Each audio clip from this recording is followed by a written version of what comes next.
అందరికీ నమస్తే. మనము ఈరోజు తెలుసుకుపోయేటటువంటి మంత్రము చూడండి.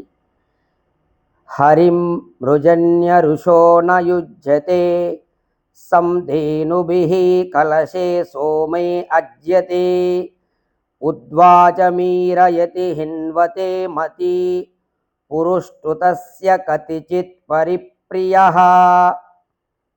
ఋగ్వేద మంత్రము ఇది. దీని యొక్క భావార్థము చూడండి.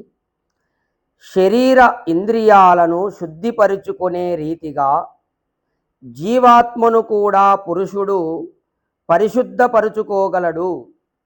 అతడు జీవాత్మను అన్య మార్గాలకు కొనిపోగల ఇంద్రియాలు గల శరీర కలశంతో కూడి ఉండి కూడా స్వప్రయత్నములో లేకనే లౌకిక సర్వభోగాలను అనుభవించగలడు.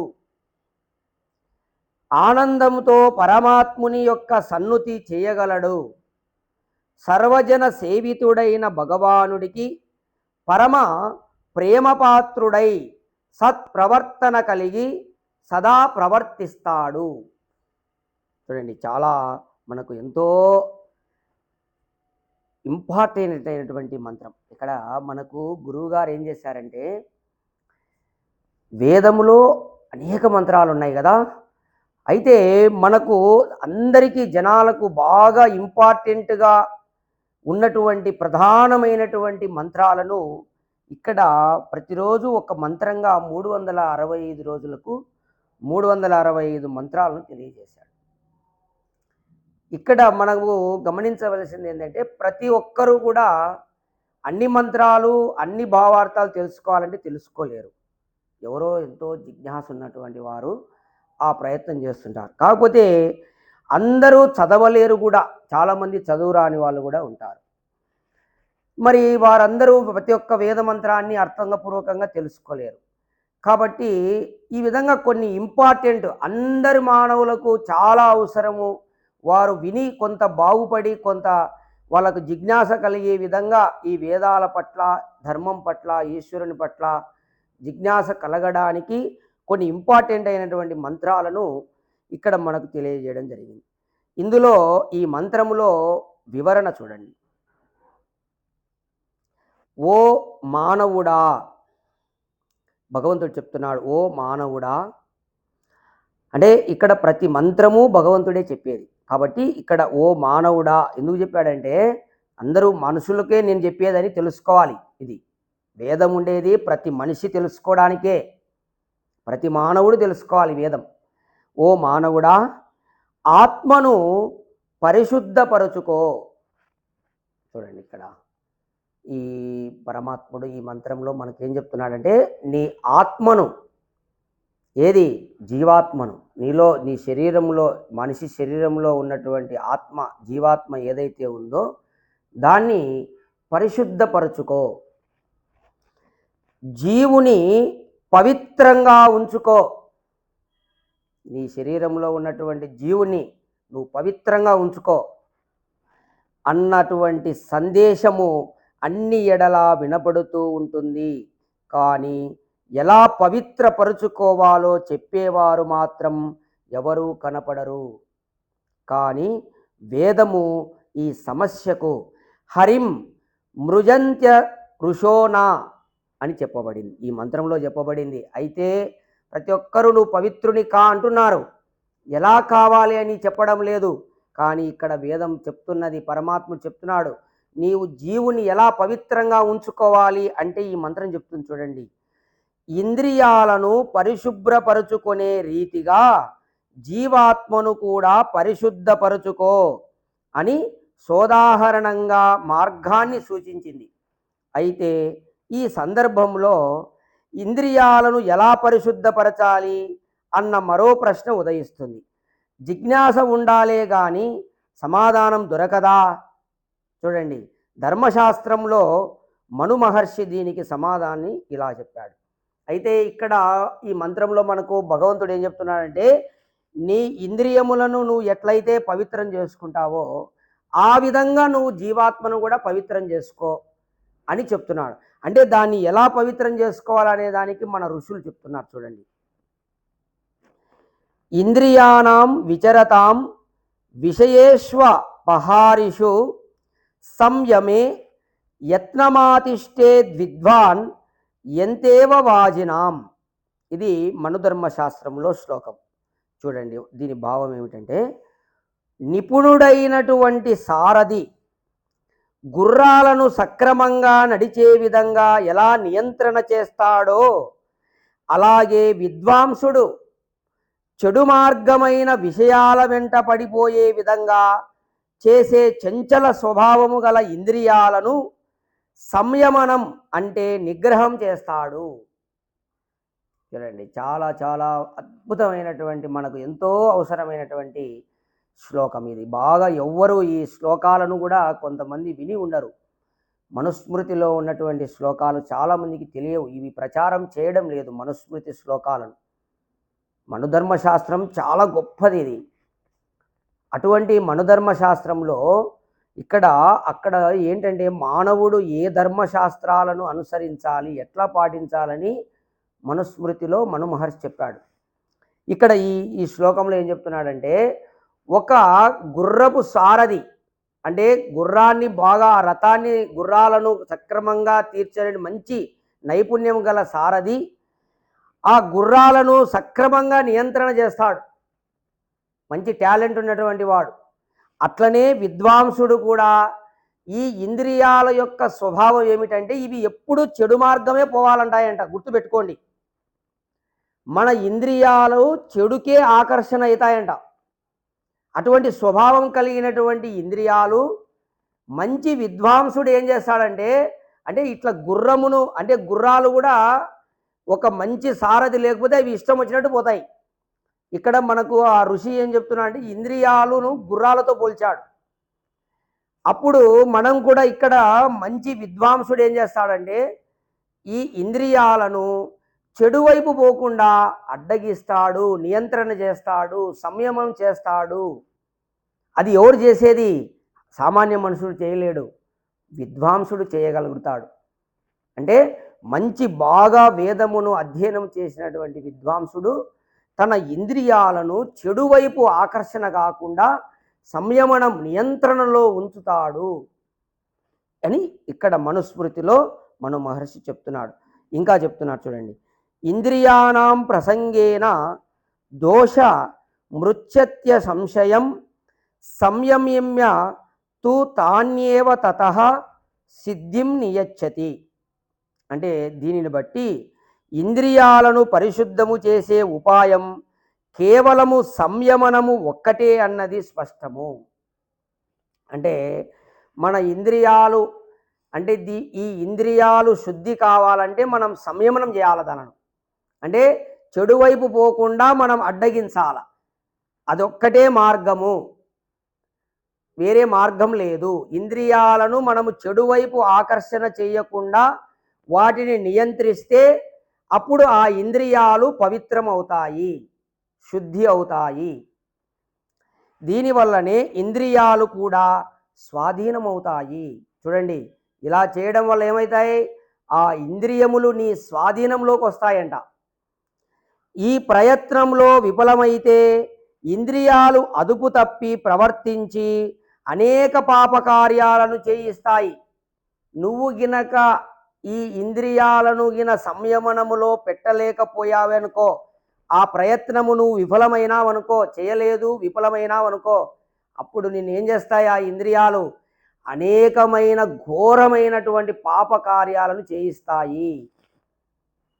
చూడండి, తర్వాత ఈ విధంగా ధర్మశాస్త్రం కేవలము ఇంద్రియ పరిశుద్ధతతో తృప్తిపడక ఇంకా ఏం చెప్తుందో చూడండి.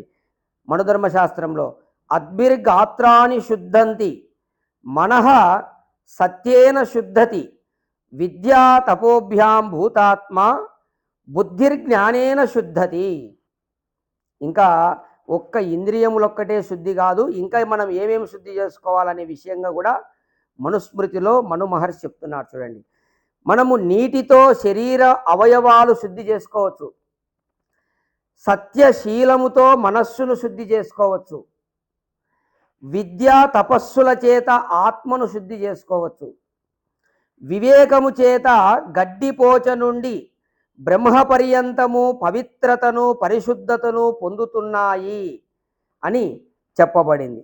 ఈ విధంగా ఇంద్రియ పవిత్రత ద్వారా ఆత్మ పవిత్రత, దాని ద్వారా ఆత్మ గమ్యమైనటువంటి మోక్షస్థితికి సాధన ఉపాయమైనటువంటి వివేక మార్గాన్ని సూచించింది.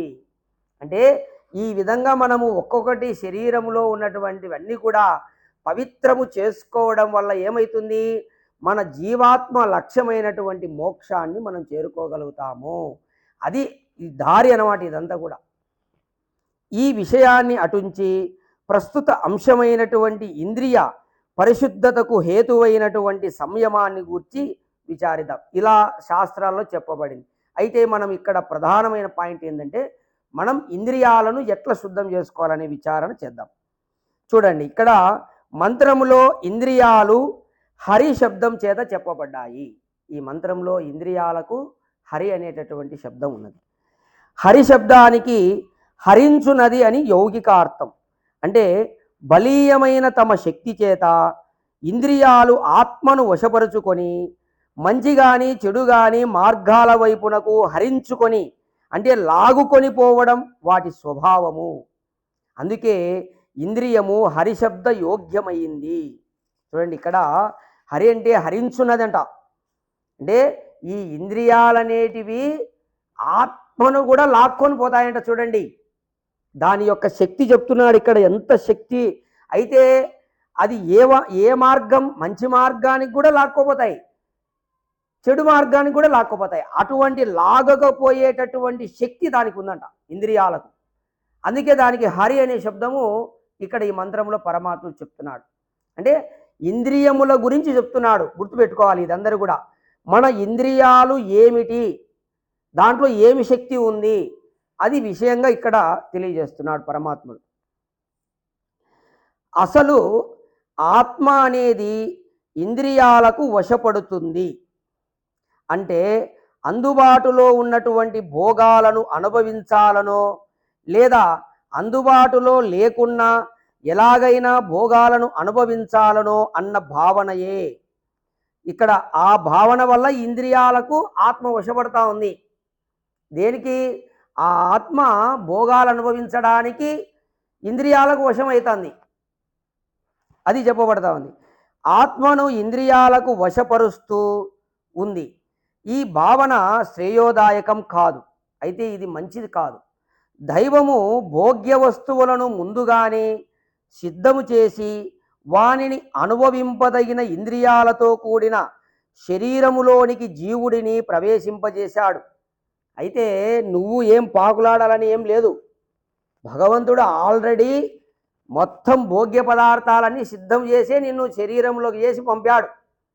నువ్వేం వెంపలాడాల్సిన అవసరం లేదంటున్నాడు. అందుకొరకై ఇంద్రియాల వెంట పరుగిడవద్దు. నువ్వేమి పరిగెత్తాల్సిన అవసరం ఏం లేదు. భగవంతుడు నీకు నీ శరీరము నిర్మించేటప్పుడే నీకు ఏ భోగ్య పదార్థాలు సిద్ధము అన్నీ చేసే రెడీ చేసి పంపాడు. నువ్వు ఎంపలాడాల్సిన అవసరం లేదు, పరిగెత్తకూడదు అంటున్నాడు ఇక్కడ. యుజ్యతే సందేనుభిః కలశే సోమే అధ్యతే అని వేదం హెచ్చరించింది. అంటే ఏమిటి? భోగాలు పూర్వజన్మ కర్మఫలాలు. అవి ఈ జన్మలో తప్పక అనుభవంలోనికి వస్తాయి.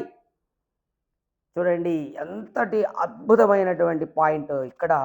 ఇది విన్నవారికి చాలా ఆనందం కలుగుతుంది. ఎందుకంటే చాలామందికి తెలియదు ఈ విషయం. ప్రతి ఒక్కరూ భోగం అనుభవించాలనుకుంటున్నాడు.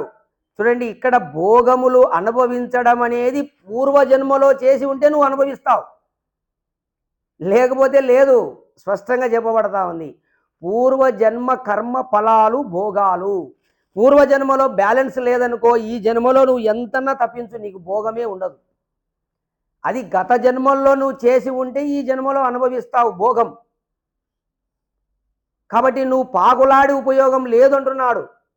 పూర్వజన్మలో ఉండి ఉంటే నువ్వు పాకులాడకపోయినా నీ దగ్గరకు వస్తుంది. ఎందుకంటే పూర్వజన్మలో చేసి ఉన్నావు కాబట్టి ఆ కర్మ ఫలం నీకు వస్తుంది. అదే భోగం అంటున్నాడు. కావున ఎంత ప్రయత్నించినా ఎక్కువగా రావు. గుర్తుపెట్టుకోండి, పూర్వజన్మలో ఉంటేనే వస్తాయి. కావున ప్రయత్నింపకున్నా తక్కువగా రావు. గుర్తుపెట్టుకోండి, ఒకవేళ నువ్వు ప్రయత్నం చేయలేదనుకో, అయినా కానీ నువ్వు పూర్వజన్మలో చేసినది ఉంటే ఖచ్చితంగా వస్తుంది నీ దగ్గరికి. నువ్వు ఇందులో అనుమానం లేదు. నువ్వు ప్రయత్నం చేయలేదు కదా, నాకు రావేమో అని అనుకోవాల్సిన అవసరం లేదు. గత జన్మ అంటే ఇక్కడ స్పష్టంగా చెప్పబడేది ఏంటంటే, మనము అనేక జన్మల్లో గిన బాగా చేసి పెట్టుకొని ఉంటే దాని ఫలితం మనకు భోగ రూపంలో వస్తుంది. ఇది గత జన్మలకు సంబంధించినదే భోగం అంటే. ఆ జన్మలలో లేనప్పుడు నీకు రాదు, నువ్వు ప్రయత్నం చేసినా రాదు. ఒకవేళ నీకు అనుభవించేది నిజంగా ఉంది అనుకో, నువ్వు ప్రయత్నం చేయకపోయినా అనుభవిస్తావు. కాబట్టి నువ్వు అసలు గాబరా పడాల్సిన అవసరమే లేదు భోగం గురించి. ఉంటే వస్తుంది, లేకుంటే రాదు, అంతే. చాలా అద్భుతమైనటువంటి పాయింట్ ఇది, అందరికీ కూడా గుర్తుపెట్టుకోండి. అందుచేత ఇంద్రియాలు లాగుకొనిపోయే విషయవాసనల వెంటపడి ఆత్మనాశనం చేసుకోవడం ఎందుకని ఫలితం యొక్క అంశము. ఇక్కడ అదే, నువ్వు ఆ భోగం అనుభవించాలనే ఉద్దేశంతో ఇంద్రియాల వెంట పోయి నువ్వు భోగం రావాలని పరిగెత్తనావే, అది ఫలితం లేదు అని చెప్పేసి పరమాత్మ చెప్తున్నాడు. నువ్వు గత జన్మల్లో భోగించాల్సినది ఉంటే ఖచ్చితంగా నువ్వు భోగిస్తావు ఇంద్రియాలతో, అందులో అనుమానమే లేదు. నువ్వు దానికోసం ఈ జన్మలో నువ్వు భోగించాలనే తాపత్రయం పడుతున్నావే, ఇంద్రియాల వెంట పరిగెత్తనావే, దాంతో ఫలితం లేదు అంటున్నాడు. కాబట్టి నువ్వు కోరి భోగాల కోసం పోవాకు, వచ్చేది ఉంటే వస్తుంది నీకు. ఇక్కడ చిత్రం ఏమంటే చూడండి, విషయ ఆకర్షణ చాలా బలవత్తరమైనది. ఈ విషయాకర్షణ అనేది అంత చాలా చిత్రమైనటువంటిది, బాగా ఆకర్షణతో కూడుకునేది, చాలా బలవత్తరమైనది. అది ఆత్మకు గల సహజ జ్ఞానం మీద అజ్ఞానపు తెరను కనిపివేస్తుంది. ఈ యొక్క విషయాకర్షణ అనేది ఆత్మకు కలిగినటువంటి సహజ జ్ఞానాన్ని కూడా కప్పేస్తుందంట. దానితో ఆత్మకు కొంచెము కూడా తెలివి కలుగదు. అంటే దానికి ఉన్నటువంటి జ్ఞానాన్ని కూడా అది కోల్పోతుందంట ఆత్మ. ఈ ఇంద్రియాలు విషయాకర్షణ అంత ఉంటుంది. ఈ విషయ వాసన ఆకర్షణ కారణంగా ఆత్మకు ప్రకృతితో సాంగత్యం అనేది పెరిగిపోతుంది. దానితో జీవాత్మ పరమేశ్వరుడికి దూరమైపోతుంది. చూడండి, కేవలము ఈ విషయాకర్షణ ఎంత మనల్ని ప్రమాదంలో నెట్టివేస్తుందో చూడండి. ఆ విషయ ఆకర్షణ వల్ల ఆత్మ ప్రకృతితో సాంగత్యం జరుగుతుందంట, పరమేశ్వరునికి దూరం అయిపోయి. ప్రకృతి సాంగత్యము పెరిగిన కొద్దీ జీవాత్మకు జ్ఞానము క్షీణిస్తుంది. కానీ ఎవరో కొద్ది మంది భాగ్యవంతులు మాత్రం ఈ దుస్థితిని గ్రహించి మేల్కొని సర్వదా సదా సంస్తూయమానుడైన భగవంతుని ధ్యానిస్తారు. అయితే ఈ మాయలో అందరూ పడరంట. కొంతమంది ఉంటారు, ఎక్కడో ఒక చోట మేధావి వింటాడు, అతను మాత్రం ఈ మాయలో పడకుండా భగవంతుని ధ్యానిస్తుంటాడంట. ఆయన సాన్నిహిత్యాన్ని వాంఛిస్తాడు, అంటే భగవంతుని యొక్క సన్నిహిత్యాన్నే కోరుకుంటాడంట. ఆ విధంగా పరమాత్మ ప్రేమను వాత్సల్యాన్ని పొందుతారు. ఫలితంగా వారి బుద్ధి సంస్కారపూరితమవుతుంది. ఆ విధంగా భగవంతుని యొక్క సాన్నిధ్యాన్ని కోరడం వల్ల వారి బుద్ధి సంస్కారంగా ఉంటుందంట, మంచి సంస్కారపూరితం అవుతుంది. అంటే సంస్కరించబడుతుందంట. వారి బుద్ధి సంస్కరించబడడం అంటే చెడు దూరమై మంచిని గ్రహించడం, దాన్ని సంస్కరించడం అంటారు. చెడును తీసివేసి మంచిని నింపుకోవడమే సంస్కరించడము. గుర్తుపెట్టుకోవాలి, సంస్కరించడం అనే పదం చాలామందికి తెలియదు. మనలో ఉన్నటువంటి చెడును దూరం చేసుకొని మంచిని నింపుకోవడమే సంస్కరించడం. దానికే సంస్కారాలు అని ఉన్నాయి, 16 సంస్కారాలు. దాని ఉద్దేశం అదే. ఆ జీవుడిలో ఉన్నటువంటి చెడును తొలగించుకొని మంచిని నింపుకునేదానికే 16 సంస్కారాలని ఋషులు పెట్టారు. కాబట్టి ఇక్కడ ఆ విధంగా మన బుద్ధి ఎప్పుడు సంస్కరించబడుతుందంటే మనం పరమాత్మను సన్నిహితంగా చేరుకున్నప్పుడు ఆయననే నిరంతరము కోరుకున్నప్పుడు ఆ విధంగా జరుగుతుంది. తర్వాత చూడండి ఇంకా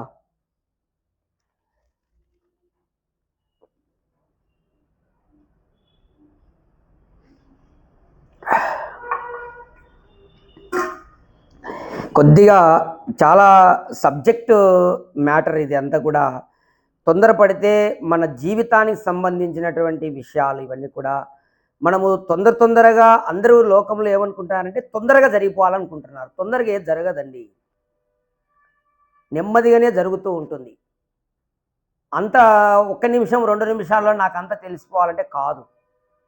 ఈ ఆత్మ, పరమాత్మ, ప్రకృతి జ్ఞానము చాలా టైం తీసుకుంటుంది. స్పష్టమైనటువంటి జ్ఞానం నీకు ఈ దేహంలో ఉండే ఇంద్రియాలు ఎంత తెలుసుకొని దీన్నంతా జ్ఞానం పొందాలంటే నిదానంగానే జరుగుతుంది. కాబట్టి దీని అర్థం నిదానంగా చదువుకోవాలి.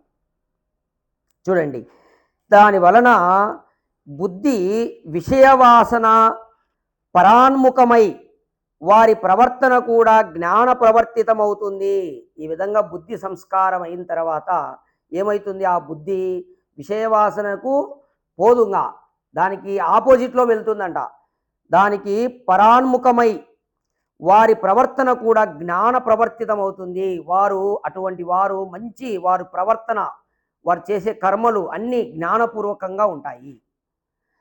అట్టి సత్ప్రవర్తన అలవడినాడు కేవలం లౌకిక జీవనం కోసం, అంటే సుఖ సామాగ్రి సముపార్జన కోసం పాపకార్యాలకు పాల్పడడు.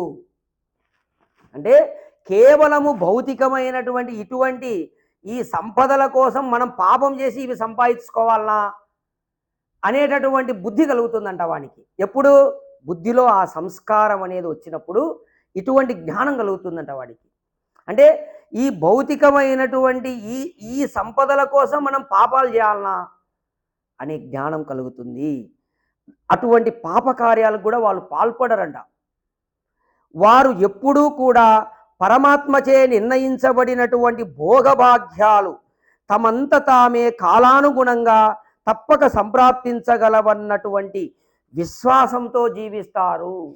అయితే అటువంటి జ్ఞానులు ఎలా ఉంటారంటే, రే మనకు భగవంతుడు ఇవ్వాలనుకుంటే ఇస్తాడు భోగాన్ని, మనం పరిగెత్తాల్సిన అవసరం లేదు. కాబట్టి కాలానుగుణంగా అవి రావాల్సిందే మనకు వస్తాయని చెప్పేసి గట్టి దృఢ విశ్వాసంతో భగవంతుని యందు నమ్మకంతో జీవిస్తారు. ఇట్టి సదాలోచన సర్వవ్యాపకుడైనటువంటి పరబ్రహ్మయే కర్మఫల ప్రదాతాన్ని గ్రహించి దృఢంగా విశ్వసించినటువంటి వారికే కలుగుతుంది. అయితే ఇది కూడా అందరికీ రాదు. ఈ విశ్వాసం అనేది కూడా ఈ బ్రహ్మాండమంతా కూడా వ్యాపించి ఈ సృష్టిని భగవంతుడు నడిపిస్తున్నాడనేటటువంటి దృఢమైనటువంటి విశ్వాసం ఎవరికైతే ఉంటుందో, భగవంతుడే కర్మ ఫల ప్రదాత అని నమ్ముతాడో అటువంటి వానికి మాత్రమే కలుగుతుందంట. అందరికీ కలగదు ఇది కూడా. ఆ దృఢ విశ్వాసం ఉండాలి. భగవంతుడు కర్మ ఫల ప్రదాత అని నువ్వు నమ్మినావా, భగవంతుడు ఉన్నాడని నువ్వు నమ్మినావా, ఇటువంటి విశ్వాసంతో ఉంటాడు ఆ వ్యక్తి. వాడు అటువంటి వారు భగవానుడు లేని చోటు ఎక్కడా లేదన్నటువంటి జ్ఞానము కలిగిన వారు కావడం వలన ఏ పనిని కూడా రహస్యంగా చేసేందుకు ప్రయత్నించరు. అయితే అటువంటి వారు ఎలా ఉంటారంటే, భగవంతుడు అంతటా ఉన్నాడని వాళ్ళు నమ్మినారు కాబట్టి ఏ పనిని కూడా వారు ఎవ్వరూ లేకుండా రహస్యంగా ఏ పని చేయరంట. ఎందుకు? భగవంతుడు ఉన్నాడు అన్ని చోట్ల, అంతటా పరిపూర్ణుడై ఉన్నాడు ప్రతి అణువులో. కాబట్టి అటువంటి వ్యక్తి విశ్వాసి రహస్యంగా ఏ పని చేయడు. ఇంకా రహస్యంగా చేసేటవన్నీ ఏంటివి తెలుసా? అన్ని తప్పుడు పనులే చేసేది. రహస్యంగా జరిగేవన్నీ తప్పుడు పనులే. కాబట్టి రహస్యంగా ఎవడు ఏం చేయడు, తప్పుడు పాపకార్యాలే ఉండవు. ఇక చూడండి, ఈ విధంగా ప్రయత్నం కూడా చేయరు. అంతేగాక సర్వవ్యాపకుడైనటువంటి ఆ విరాట్ స్వరూపుడు ఏ కర్మకు ఎవరికి ఎట్టి ఫలాన్ని అనుగ్రహించాలో కూడా సంకల్పిస్తాడు. అయితే అటువంటి వాడు రే భగవంతుడికి ఏ కర్మకు ఎంత ఫలం ఇవ్వాలి, ఎవరికి ఎట్టిది ఇవ్వాలి అన్నీ ఆయనకు తెలుసని తెలుసుకుంటాడంట. అటువంటి సంకల్పంతో ఉంటాడు.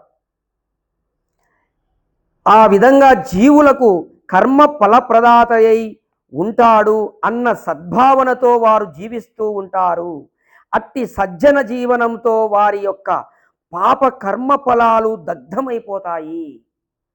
చూడండి, అటువంటి ఈ విధంగా సజ్జన జీవితం అంటది. అటువంటి సజ్జన జీవితంతో వారి పాప కర్మ ఫలాలు కూడా దగ్ధమైపోతాయంట. అంటే ఆ భావనతో జీవించేటటువంటి వాడు జీవితంలో ఎన్నడూ పాపం చేయడుగా, దగ్ధమైపోతాయి. వాని మనసులో ఏమైనా పాప భావనలు ఉన్నా కానీ అవి కూడా దగ్ధమైపోతాయి. ఈ భావనతో ఉన్నప్పుడు దగ్ధం అంటే కాలిపోతాయి. కాలిపోతే మళ్ళీ పుట్టదు, గుర్తుపెట్టుకోండి. ఇక్కడ దగ్ధం అనే పదం ఎందుకు ఉపయోగించారంటే, ఒకసారి కాలిపోయిందంటే అది బీజం మళ్ళీ పుట్టదుగా.